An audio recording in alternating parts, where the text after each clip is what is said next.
ওনাকে বাদ দেখছি না তো আমি। হ্যালো,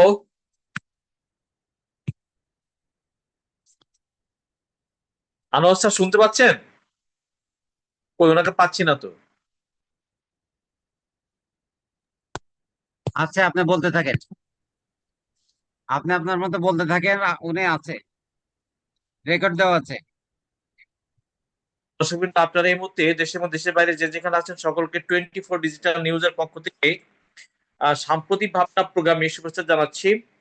ঈদ উল আজহার সামাজিক এবং অর্থনৈতিক গুরুত্ব পাশাপাশি এই আলোচনার টেবিলে মধ্যপ্রাচ্যে ইরান ভার্সেস আমেরিকা ইসরায়েলের যুদ্ধটাকে আলোচনার টেবিলে নিয়ে আবার হঠাৎ করে তার বন্দর আব্বাস সহ অনেক জায়গায় আমেরিকা বেপরোয়া আক্রমণ চালিয়েছে।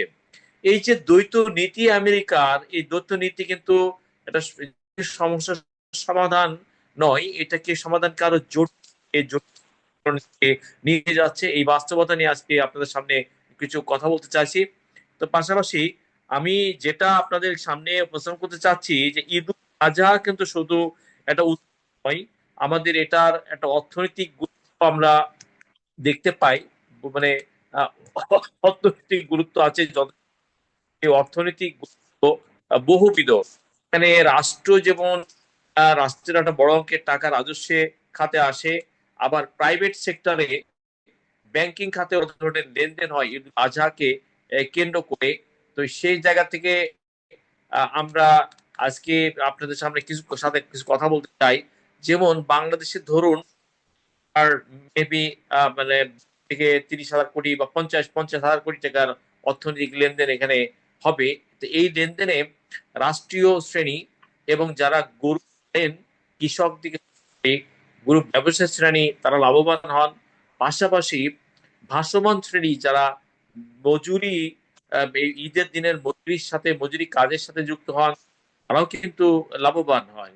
সেখানে 1 থেকে 3 হাজার টাকা পর্যন্ত মাংস মাংস চিলা এই কাজে মধ্য দিয়ে তারা সুবিধা পায়। আবার এই ঢাকা সহ নাগরিক সমাজে আপনার এই এই মানুষগুলা যারা এখানে এই এই কাজে সম্পৃক্ত হয়ে তারা বিশেষ করে ওই দিন অনেক বেশ কিছু টাকা তারা আয় করে এবং মাংস সুবিধা পায়। অর্থের সুবিধা যেমন পায়, মাংসের সুবিধা তারা পেয়ে থাকে।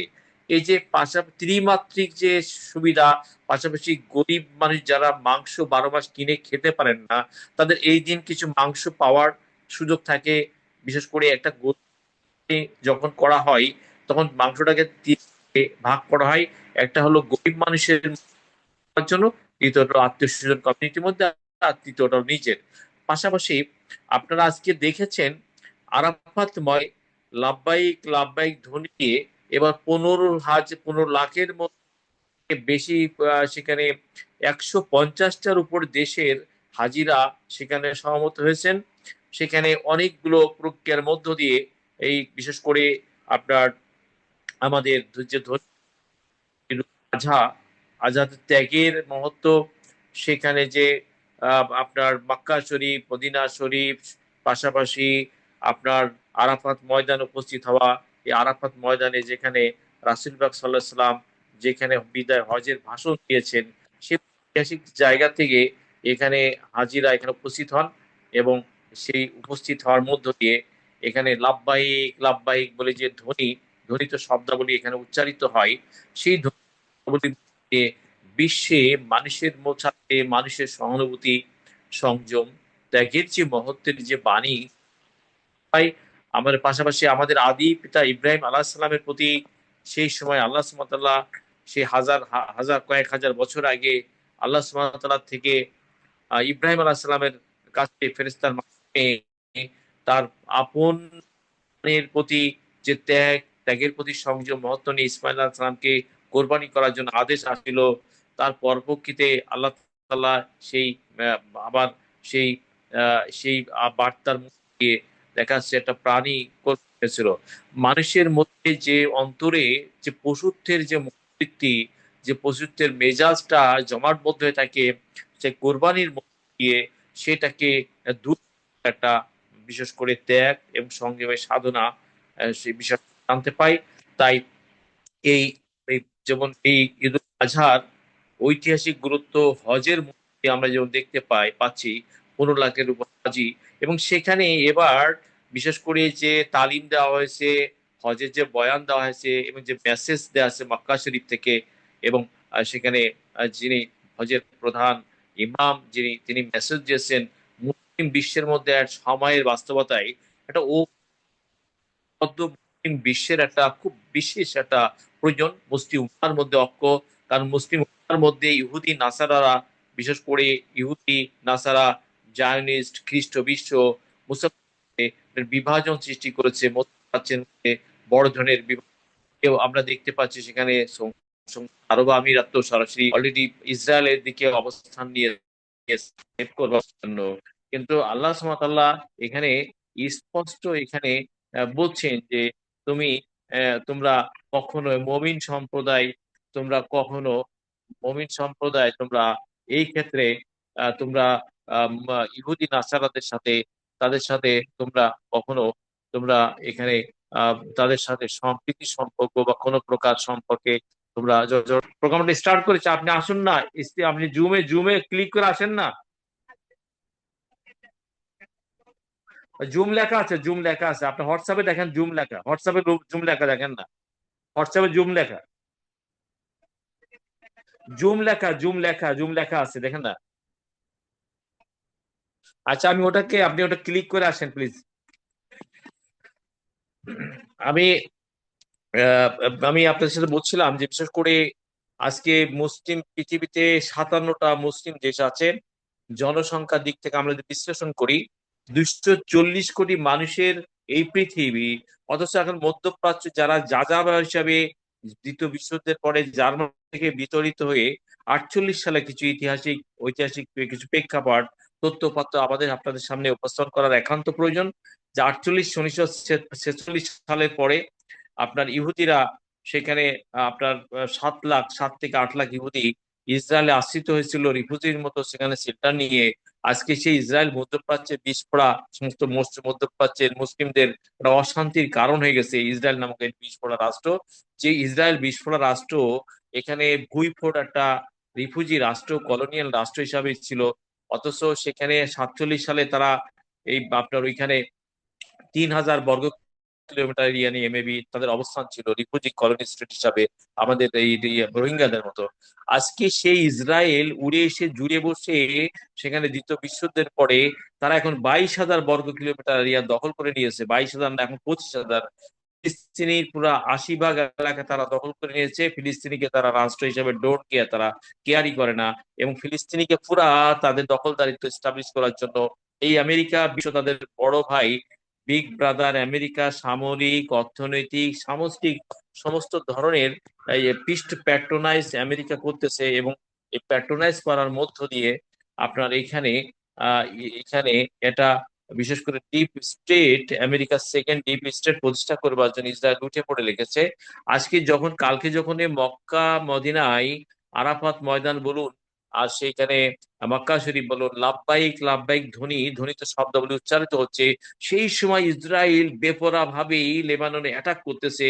সেখানে দক্ষিণ লেবানন, বৈরুতের দক্ষিণ অঞ্চল, দক্ষিণ লেবানন, সেখানে নারী পুরুষদেরকে নির্বিচারে হত্যা করছে। এই যে বীভৎস দৃশ্য, নারীদের হত্যা করতেছে, পুরুষদের হত্যা করতেছে। এবং গাজায় সেখানে আপনার অলরেডি আলাক্সা মসজিদকে তারা অলরেডি নিয়ন্ত্রণের মধ্যে নিয়ে এনেছে। মিস্টার ট্রাম্প, ট্রাম্পের জামাই ক্রুসনার, সে অলরেডি ইসরায়েলের প্রতিনিধি। এই ক্রুসনার ইসরায়েলের সাথে প্যাক্ট হয়ে জেরুজালেম মসজিদ, যে প্রথমে কেবলার যে মসজিদ আলাক্সা মসজিদকে পুরো নিয়ন্ত্রণ করবার জন্য তারা এখন নতুন একটা পলিসি হাতে নিয়েছে। সেখানে মসজিদে মুসলমানদের পক্ষ থেকে যে ইমাম নিয়োগ করা হয়, সেই ইমাম নিয়োগের ম্যানেজমেন্ট ইসরায়েলকে দিতে হবে। এবং তারা এখানে শুক্রবারে যে জুমার নামাজ হবে, খুতবার সেটেল তাদের সাথে বসে করতে হবে। এবং এখানে অনেক মুসলিম কমিউনিটির অনেকে আজকে আলাক্সা মসজিদে তারা যেতে পারেন না, সেখানে নামাজ আদায় করতে পারেন না। দূর থেকে আলাক্সা মসজিদে তাকিয়ে তারা চোখে জল ফেলেন। এবং এই অবস্থা, এই যে আজকে বিশ্বে 57টি মুসলিম দেশ, অথচ সেখানে 57টা মুসলিম দেশের কি দুরবস্থা দেখুন। সেখানে আজকে মুসলমানরা সেখানে যে আল-আকসা মসজিদে নামাজ আদায় করবেন, সেখানে প্রতিরোধ সৃষ্টি করা হয়, তাদেরকে আক্রমণ করা হয়। অথচ মধ্যপ্রাচ্যে 27টা মুসলিম দেশ, প্রায় 100 কোটি মুসলমানের অবস্থা ঠিক আছে, 90-95 কোটি, 100 কেজি কাছাকাছি। অথচ 100 কোটি মানুষের মুসলমানদের দেশ, সেই জায়গাটা ইসরায়েলদের কি অবস্থান, তাদের সামরিক অবস্থান, তাদের সামরিক শক্তি, তাদের অহমিকা, আত্ম অহমিকার এই শক্তি মত্তা দেখে আমরা তো নিরীহ শান্ত থাকতে পারি না। তোমাকে যা বলার বলেছো, তা পৃথিবী আজকে মসজিদ আল আকসার নিয়ন্ত্রণ করছে ইসরায়েল। লেবানন বোমারু বিমান দিয়ে তছনছ করে দিচ্ছে। লেবানন একটা অথর্ব রাষ্ট্র, তাদের সামরিক শক্তি বলে কিছু নয়। একটা রাষ্ট্র এখানে বসে আছে, সামরিক শক্তি অর্জন করতে পারে না কেন? অথচ ইসরায়েলের বিরুদ্ধে তোমরা লড়াই করবার জন্য সক্ষমতা রাখতে পারো না। এই তোমাদের বাস্তবতা। এই যে মুসলিম বিশ্ব আছে, অর্থ আছে, সামরিক শক্তি নাই, কারণ সেখানে মোনার্কি, মুসলিম বিশ্বের পুরা জায়গায় রাজতন্ত্রের বিধি ব্যবস্থা সেখানে বিদ্যমান। রাজতন্ত্রের বিধি ব্যবস্থা যদি বিদ্যমান থাকে, জনগণের রাজনৈতিক প্ল্যাটফর্ম থাকে না, সামরিক শক্তি দুর্বল থাকে, মধ্যপ্রাচ্যের দেশগুলা অতিমাত্রায় আমেরিকার উপর নির্ভর হয়েছে সামরিক দিক থেকে। তারা অতিমাত্রায় নির্ভরশীল আমেরিকার উপরে, এবং কেউ আমেরিকার উপর নির্ভরশীল, এবং কেউ আবার ইসরায়েলের উপরে নির্ভরশীলতার জায়গায় চলে গেছে। আমরা সাম্প্রতিক সময় দেখেছি দুবাই, সেই দুবাই যে রাষ্ট্রটা, সেই রাষ্ট্র এখন পুরো মাত্রায় তারা আপনার দুবাই ইসরায়েলের সাথে প্যাক্ট হয়ে ইরানের বিরুদ্ধে সে দুবাইয়ের মাটি বা ঘাঁটি ব্যবহার করতে দিচ্ছে। এবং সেখানে নানান ধরনের বিষয় চলে আসছে। ইসরায়েল নাকি সংযুক্ত আরব আমিরাত থেকে মিসাইল, ড্রোন অ্যাটাক করছে, বিমান অ্যাটাক করছে ইরানে। অথচ এই দেখুন, ইসরায়েল যে একটা ভূইপট রাষ্ট্র, তাদের আজকে ঐতিহাসিক প্রেক্ষাপটে তাদের সামরিক অবস্থান, তারা পৃথিবীতে আপনার 9 নম্বর অস্ত্র রপ্তানিকারক দেশ হিসাবে ইসরায়েল সেখানে নিয়ে গেছে।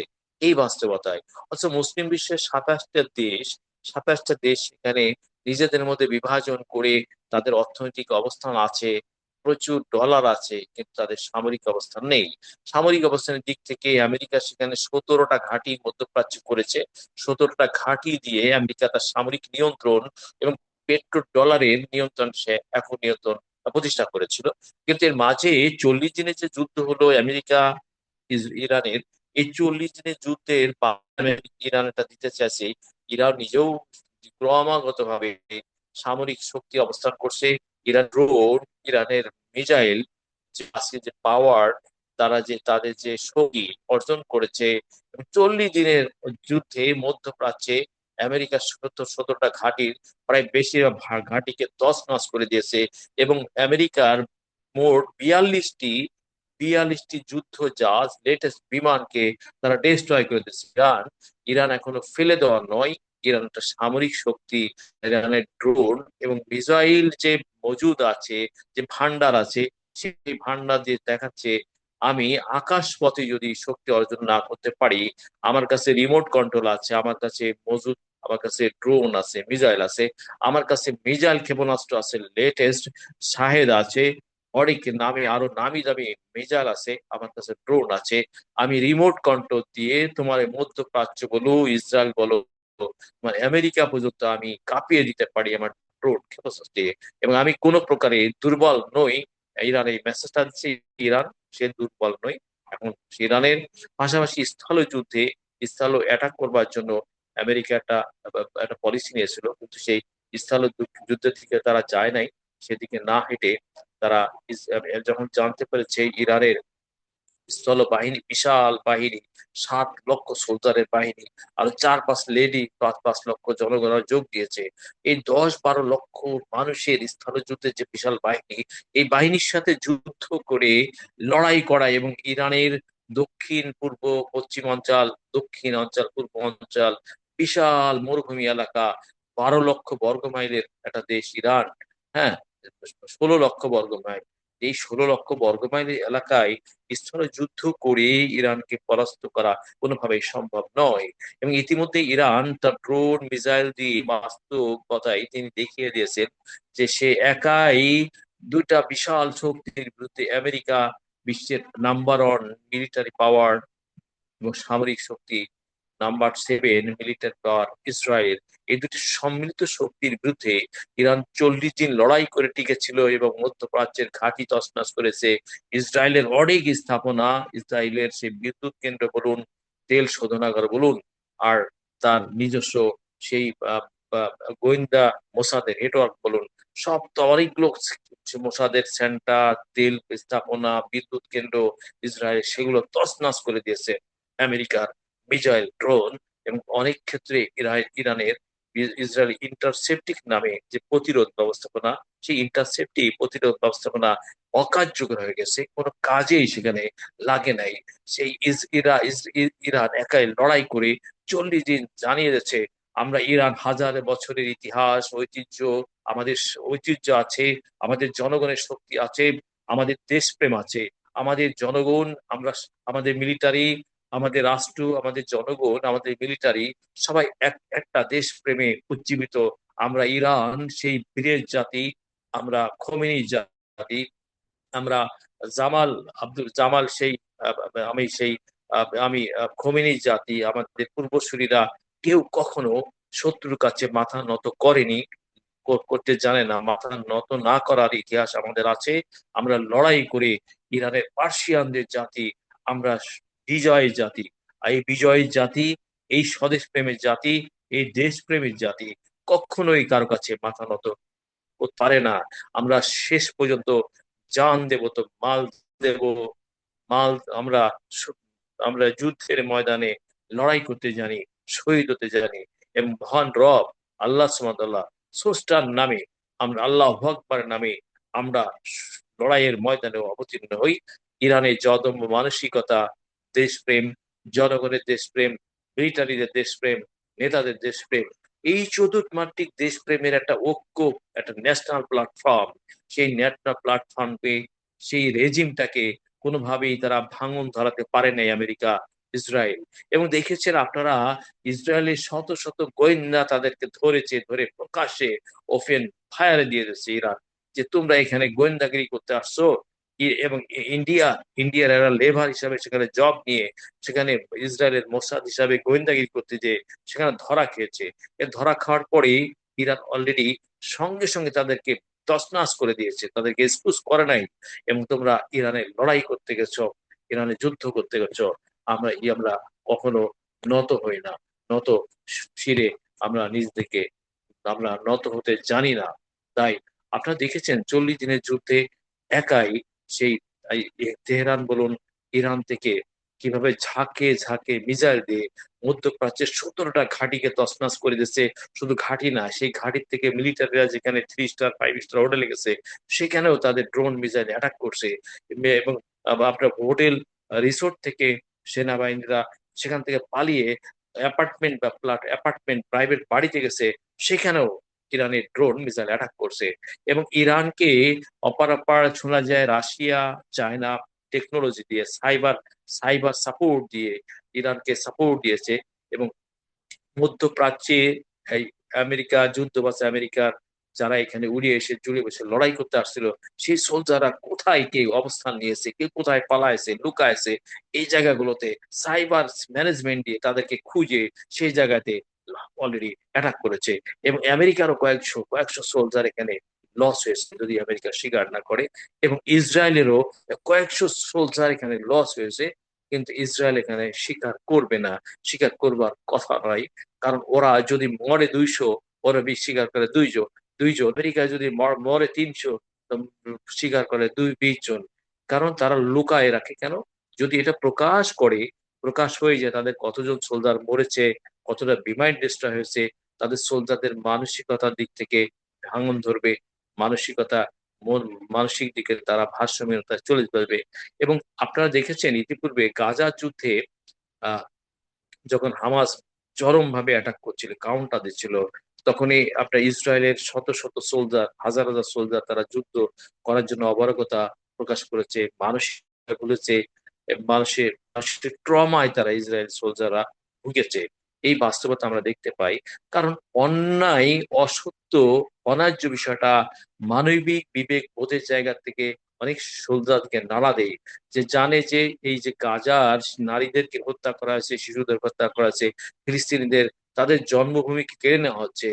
ইসরায়েলের যেমন প্যাসিফিস্ট গ্রুপ, তারাও মাঠে লড়াই করে, তারা যুদ্ধ চায় না, শান্তি চায়, আপনারা দেখেছেন। এবং সোলজারদের মধ্যেও অনেক সোলজার, তারা যুদ্ধ চায় না, শান্তি চায়। তারা মানসিক ট্রমায় ইসরায়েলে অনেক ভুগছে। এই যে উড়িয়ে জুড়ে বসা ইসরায়েল, 48 সালে আপনার ব্রিটিশ প্রাইম মিনিস্টার ছিল বেলফোর।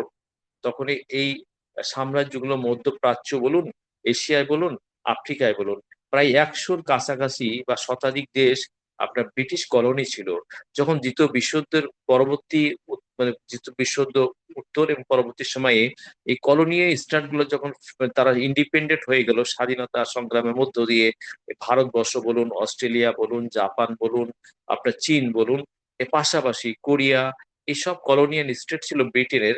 পাশাপাশি ওদিকে আপনার আফ্রিকার অনেকগুলো দেশ ছিল, মধ্য ছিল, ইরাক ছিল, এবং ইরাক ইরাক ছিল, মধ্যপ্রাচ্যের জর্ডান ছিল, আপনার এইভাবে অনেক ওমান, অনেক দেশই ছিল, ইয়েমেন ছিল, সব কলোনি স্টেট ছিল ব্রিটিশের। কিন্তু দ্বিতীয় বিশ্বযুদ্ধ পূর্ববর্তী সময়ে এই জায়গাতে জনগণ আন্দোলনের মধ্য দিয়ে এশিয়াতে, আফ্রিকাতে, আপনার মধ্যপ্রাচ্যে, এখানে বড় ধরনের মুভমেন্টের মধ্যে দিয়ে সবাই ইন্ডিপেন্ডেন্ট হয়ে গেল।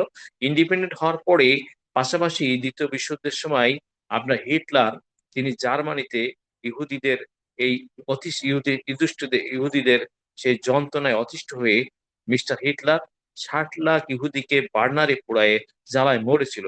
তারপরে 7-8 লাখ ইহুদি ছিল, তারা ওই আপনার তখন ওসমানী সাম্রাজ্যের রাজা যিনি ছিলেন, হ্যাঁ, সেই রাজার ওখানে তারা আপনার ইসরায়েল ওখানে এসে আপনার রিফিউজি হিসাবে সেখানে সেল্টার নিল। এবং 1947 সালে আপনার ব্রিটিশ প্রাইম মিনিস্টার বেলফোরকে তারা ম্যানেজ করে আমেরিকাকে দিয়ে, ব্রিটিশ প্রাইম মিনিস্টার বেলফোরকে তারা ম্যানেজ করে জাতিসংঘে এনে two nation of the state আর রেজুলেশন করেছিল 1947 সালে। 1947 সালে রেজুলেশন হলো জাতিসংঘে, মিস্টার বেলফোর সেখানে প্রায় ব্রিটিশ প্রাইম মিনিস্টার, তিনি বড় ধরনের ভূমিকা সেখানে রেখেছিলেন। 1948 সালের রেজুলেশনের মধ্য দিয়ে two nation of the state হবে, একটা হবে ফিলিস্তিনি, একটা ইসরায়েল। এই টু নেশন অফ দ্য স্টেটের যে থিওরি আমরা পাই 1948 সালে সেটেলকৃত জাতিসংঘের রেজুলেশনে, তখনই আহ, ফিলিস্তিনিরা পিসফুলি বসবাস করতে লাগলো। তারপর ইসরায়েল কিন্তু দেখা যাচ্ছে আমরা এই 1966 সালে এসে ইসরায়েল বড় ধরনের এখানে ঝামেলা সৃষ্টি করলো। 1948 সালের থেকে তারা গাজা স্ট্রিপ মানে আপনার পশ্চিম তীর দখল করলো। তারা ওইখানে আপনার ওয়েস্ট ব্যাংক দখল করলো। এইভাবে ইসরায়েল দখলদারিত্ব তখন থেকে শুরু করেছে, দখলদারিত্ব তখন থেকে তা করেই চলেছে। এবং কোনোভাবেই ফিলিস্তিনিকে তারা রাষ্ট্র হিসাবে স্বীকৃতি দেয় না। তারা বলে যে ফিলিস্তিনি এখানে রিফিউজি, আমরা এখানে আদি। তাদের ইসরায়েলদের ছিল যে আমাদের আদি পিতা আব্রাহিম আসলাম, তাদের নাকি আদি পিতা আব্রাহিম আসলাম এবং নবী মুসা আলাহিসাল্লামের উত্তরসূরি তারা। এবং নবী ইসরায়েল নামে একজন নবী ছিলেন। সেই ইসরায়েল না, তাদের তাদের জেনারেশনের একটা জেনারেশন হলো বনি ইসরায়েল। এবং তারা দেখায় যে আমাদের আমাদের নবী মুসা আলাহিসাল্লাম, আমাদের আদি পিতা তাদের ইব্রাহিম আলাহিসাল্লাম, এবং তাদের মুসা আলাহিসাল্লামের মসির এই এলাকা, এবং ইব্রাহিম আলাহিসাল্লামের এই এলাকা, এই গ্রেট যে তারা যে গ্রেট ইসরায়েল করতে চায়, পুরাটা নাকি তাদের আদি ভূমি এবং আদি মসির ভূমি, আব্রাহামের ভূমি। এই জন্য এই এরিয়া থেকে তাদের আদি ওরিয়া ছিল। নানান ভাবে সেখানে যুদ্ধ হয়েছে, বিগ্রহ হয়েছে, এর মধ্য দিয়ে তারা সেখানে অবস্থান নিয়েছে। এবং এই বাস্তবতায় আমরা যখন দেখতে পাই, তখনই আমরা এই যে বাস্তবতার মধ্যে বিষয়টা আমরা দেখতে পাই। তো আমরা এই বাস্তবতার ইতিহাস যখন আমরা ইতিহাসের পাতা উল্টাই, তখন তাদের যে অনৈতিক দাবি, তারা এখানে উড়ে এসে জুড়ে বসছে এটাই। এবং ব্রিটিশ প্রাইম মিনিস্টার বেলফোরকে ম্যানেজ করে 1947 সালে জাতিসংঘের রেজুলেশন হলো। জাতিসংঘের রেজুলেশন সেটেল কিন্তু হলো যে এখানে দুটো রাষ্ট্র থাকবে, একটা ফিলিস্তিনি, একটা ইসরায়েল। ইসরায়েল শান্তিপূর্ণভাবে বসবাস করবে, ফিলিস্তিনি। এবং ইসরায়েলে কিন্তু এখনো শতকরা প্রায় 20 ভাগের কাছাকাছি মুসলমান আছে, 17 ভাগ মুসলমান আছে ইসরায়েলে। এবং মুসলমানরা সেখানে পিসফুলি বসবাস করতে চায়। ইসরায়েল জনগোষ্ঠীর কিন্তু প্রায় 30% কাছাকাছি জনগণ, তারা প্যাসিফিস্ট, তারা শান্তিবাদী, তারা যুদ্ধ চায় না, সম্প্রীতির বন্ধন চাই, তারা লিবারেল। এই লিবারেল গ্রুপ, তাদের আওয়াজ হলো যে আমরা এখানে সবাই, সব কমিউনিটি লোকজন এখানে পিসফুলি অবস্থান করব, বসবাস করব, ইসরায়েল এটা পাচ্ছে না। পাশাপাশি সাম্প্রতিক সময় দেখেছেন আমেরিকা বিশ্বে তার একক রাজনৈতিক এবং সামরিক কর্তৃত্ব প্রতিষ্ঠা করবার জন্য দক্ষিণ এশিয়ায় খুব একটা সুবিধা করতে পারছে না আমেরিকা। আমেরিকা দক্ষিণ এশিয়ার এই ভৌগোলিক জায়গা থেকে চীন একটা বিশাল সামরিক এবং অর্থনৈতিক দিক থেকে নিজের একটা বলয় সৃষ্টি করেছে। এবং এখানে আমেরিকা চেয়েছিল যে আপনার ইন্ডিয়া, আমেরিকা টার্গেট ছিল ইন্ডিয়া, অস্ট্রেলিয়া, জাপান, আপনার ফিলিপাইন এবং দক্ষিণ কোরিয়া, এই মিলে আমেরিকার ম্যানেজমেন্টে নিয়ে চীনকে ভৌগোলিক জায়গাতে কোণঠাসা করে এখানে দক্ষিণ এশিয়ার একটা সামরিক আধিপত্য প্রতিষ্ঠা করবার জন্য। কিন্তু সেটা বেশি একটা আমেরিকা সুবিধা করতে যেহেতু পাচ্ছে না, ভারতকে নিয়েছিল, কিন্তু ভারতের নিজেরই আজকে ভূ ভূ ভূ রাজনৈতিক অবস্থানে ভারত নিজের অবস্থানটাই দুর্বল। যেমন দুর্বলতম দেখেন, ভারতের সাথে পাকিস্তানের সম্পর্ক নাই, ভারতের সাথে আমাদের বাংলাদেশের সম্পর্কও দুর্বল, ভারতের সাথে নেপালের সম্পর্ক দুর্বল, ভারতের সাথে শ্রীলঙ্কা দুর্বল। শ্রীলঙ্কা, নেপাল, বাংলাদেশ, পাকিস্তানের সাথে ভারতের একটা চরম একটা দূরত্বজনক অবস্থানে ভারত চলে গেছে। ভারত নিজেই এখন কোণঠাসা অবস্থায় আছে। এই অবস্থার মধ্য দিয়ে আমেরিকা, ভারত, জাপান, ফিলিপাইন, অস্ট্রেলিয়াকে নিয়ে একটা সামরিক জোট করে চায়নাকে কোণঠাসা করতে চেয়েছিল, কিন্তু সেটা খুব একটা সুবিধা করতে পারে নাই। নিজেদের মধ্যে নানান ধরনের বিশেষ করে কৌশলগত অবস্থান, তারপরে আন্ডারস্ট্যান্ডিং এর বিষয়, সেই জায়গাতে তারা বেশি একটা এগোতে পারে নাই।